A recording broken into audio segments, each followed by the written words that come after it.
ఏదైతే వ్యాఖ్యలు ఉన్నాయో జై శ్రీరామ్ అంటే పైన డబ్బులు వస్తాయా అంటే జై శ్రీరామ్ కాదు అల్లాహ్ అక్బర్ వస్తాయా అని అడుగుతా ఉన్నాను వారిని. ఇదంతా కూడా హిందూ దేవీ దేవతల మీద సనాతన ధర్మం మీద విశ్వాసం లేని వ్యక్తులు ఈ రకమైనటువంటి ఒక వ్యాఖ్యలు చేస్తున్నారు. గతంలో కూడా స్టాలిన్ కొడుకు గానే ఇటువంటి వ్యాఖ్యలు చేసే సనాతన ధర్మాన్ని హిందువులను అవమానపరిస్తే ఈరోజు తమిళనాడు ప్రజలు వారికి బుద్ధి చెప్పడం జరిగింది.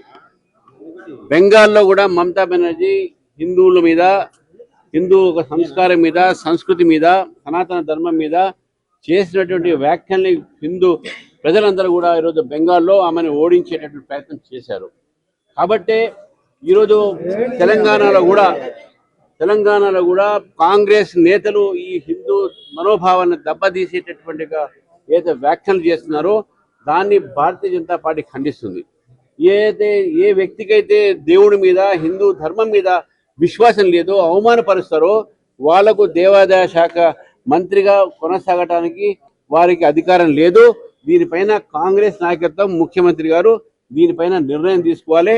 ఆ మంత్రి హిందువులకు, ఈ రాష్ట్రంలో హిందువులకు, ఈ దేశంలో హిందువులకు వారు క్షమాపణ కోరాలని చెప్పేసి కూడా భారతీయ జనతా పార్టీ డిమాండ్ చేస్తూ ఉంది.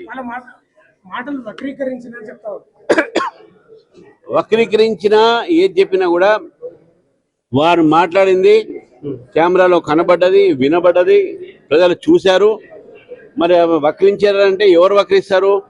ఆమెనే వ్యంగ్యంగా మాట్లాడింది, వక్రించింది కాదు. శ్రీరాముడి మీద వ్యంగ్యంగా మాట్లాడింది. శ్రీరాముడు అంటే డబ్బులు వస్తాయా? నేను అందుకే నన్ను అల్లాహ్ అక్బర్ డబ్బులు వస్తాయా ఆమెకు నేను అడుగుతా ఉన్నాను. కాంగ్రెస్ పార్టీలకు ఓన్లీ అల్లాహ్ అక్బర్ ఓట్లు వస్తాయని నాకు కావచ్చు, కానీ ఈ రకమైనటువంటి ఏదైతే కామెంట్లు ఉన్నాయో శ్రీరాముడి మీద ఇది చేయటం అనేది ఇక్కడ మేమే కాదు, ఈ రాష్ట్రంలో ఏ హిందూ కూడా ఊరుకోడు. సింగర్ మంగ్లీ బాధితుల పైన ఎట్లా ముందర తప్పకుండా అది కేసులు కోర్టులో ఉన్నాయి. తప్పకుండా ఎవరైనా బాధ్యతలు ఉన్నా కూడా వాళ్ళకి న్యాయం జరగాలని చెప్పి తప్పకుండా చాలా మన చింతించాల్సిన అవసరం ఉన్నది. తప్పకుండా దీని మీద దర్యాప్తు జరుగుతుంది కాబట్టి దర్యాప్తు సంస్థలు దర్యాప్తు చేయాల్సిందిగా కోరుతాం. డిమాండ్ వాళ్ళు చేయాలి కదా, డిమాండ్ చేస్తున్నాం.